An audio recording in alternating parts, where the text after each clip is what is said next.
What is going on, everybody? My nickname on the internet is Yellow. I'm a Norwegian hardcore gamer, and today we are going to talk about, a little bit about the camouflage and the gameplay you're actually seeing, because it looks slightly strange, I would assume. But we are going to talk about what makes an actual girl gamer, just to inform everybody. And we're going to go by the definition of what history has taught me and everybody else, or a lot of older people, I guess you could say, and things as solid as such. So first, let's get over with the camouflage. It's a zebra, as you can see. It has a lot of different colors. This is a spectrum camo, as the name is about. It's supposedly a legit camo that you could get by pre-ordering this game from the Microsoft store, being a Microsoft employee, or working at the GameStop. Nevertheless, me being a PC gamer, I can just swap a couple of things, and then I get this camo right here that you can see on the screen. It's rather nice, and with my little red Beretta there, it looks rather cool. Anyways, let's get on with the topic, because probably a lot of people are interested about that. Even though, again, please tell me what color, the colors are gonna switch 2 times more, I believe. Which one you think looks the best in this game, on this map, for example, so that I get to know that, because that would help me out making better videos for you. Anyways, let's move on here. So, what actually defines a proper girl gamer?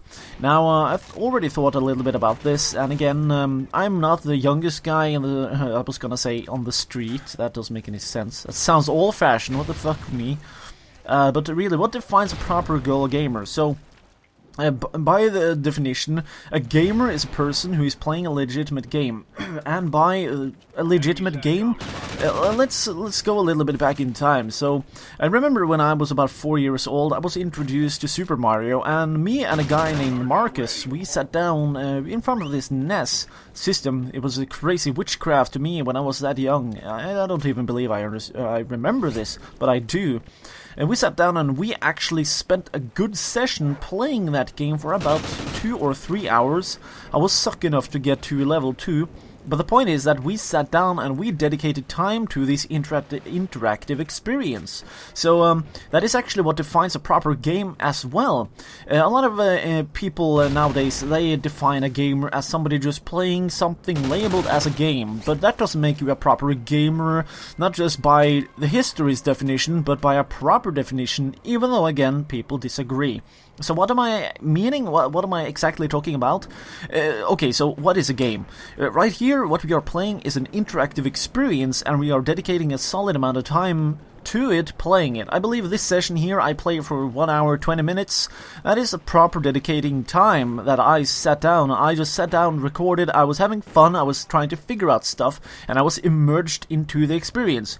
But really, who goes, like, everybody gotta go to the bathroom. Who just goes to the bathroom, they put on Angry Birds on their phone, take a shit or something like that, and they're done after 10 minutes, for example? Like, who does that? Like, that doesn't define, like, by definition, that doesn't really make you a gamer by definition of history, which is something that I believe matters a lot more. Actually, I don't believe it, it just makes more sense, thus I would say that it is actually the definition, even though, again, people disagree, because anything labeled as a game, as an interactive experience, whether or not it is 2D, 3D, colorful, and or work properly. So, well, I guess I'm just maybe a slightly bit strict on that, but that is why I call a proper gaming experience, or a proper game. So, when you're in a proper experience, you basically have to clone the kind of mindset, the kind of thing that kicks off when a guy like you, for example, sit down and play a game.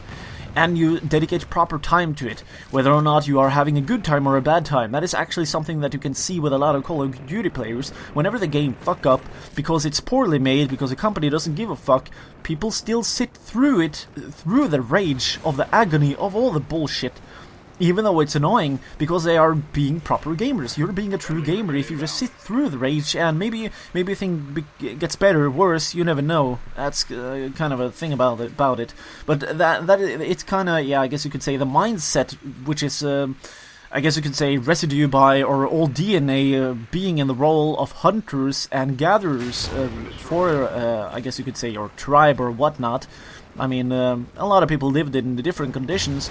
Maybe a small town, I don't really know, but you probably get the point. I mean, humanity has been around on this earth for a lot of time by now.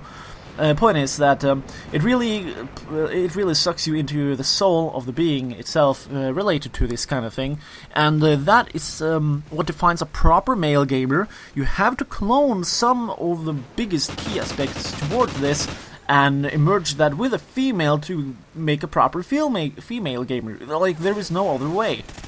You sitting down and playing Angry Birds because it's funny when the red bird is making it screech and flies towards the target, but oh wait, Emma sent you a Facebook message, so let's quit the game and never play it for the entire rest of the week and just do other things. That's not a fucking gamer. It doesn't clone anything. It doesn't even seem slightly similar to what is closest to the definition at all. So yeah, I guess that kind of sort of explains a lot of things. Like, in general, a female is a lot more chatty.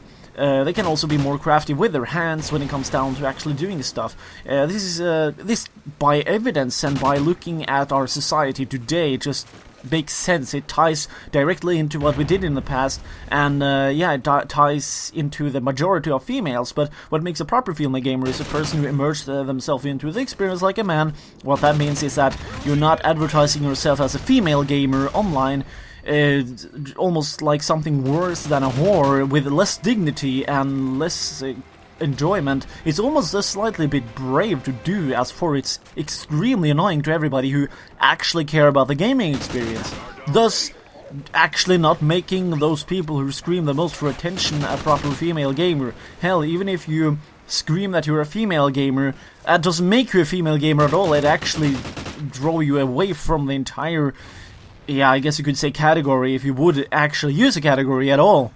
So, yeah, that's it just defeats the purpose, and it's rather annoying, disgraceful, etc. And actually, the reason for why I wanted to talk about this was because I found one of those cases, and I never thought I actually would, because being that annoying, being that much of an I guess you could say, it's almost like an attention whore. You're advertising yourself so much, it's getting obnoxious. Like, people seriously want just to punch the person advertising themselves too much into the face. Sorry, I had to burp.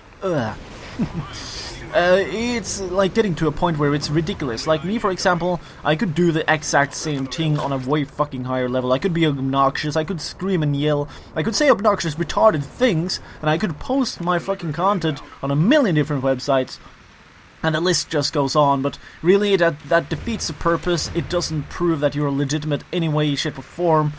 So, yeah, hopefully this cleared up a lot of things, even though, again, I might not be right or when it comes down to a popular opinion. At least I am closer to a proper definition than most people in general do, so I would think so at least. Nickname is Yellow. Hopefully you enjoyed the video. Stay subscribed, or maybe subscribe, and follow up the channel daily. Any support is appreciated, and as always, people, have a nice weekend, and don't get beastified.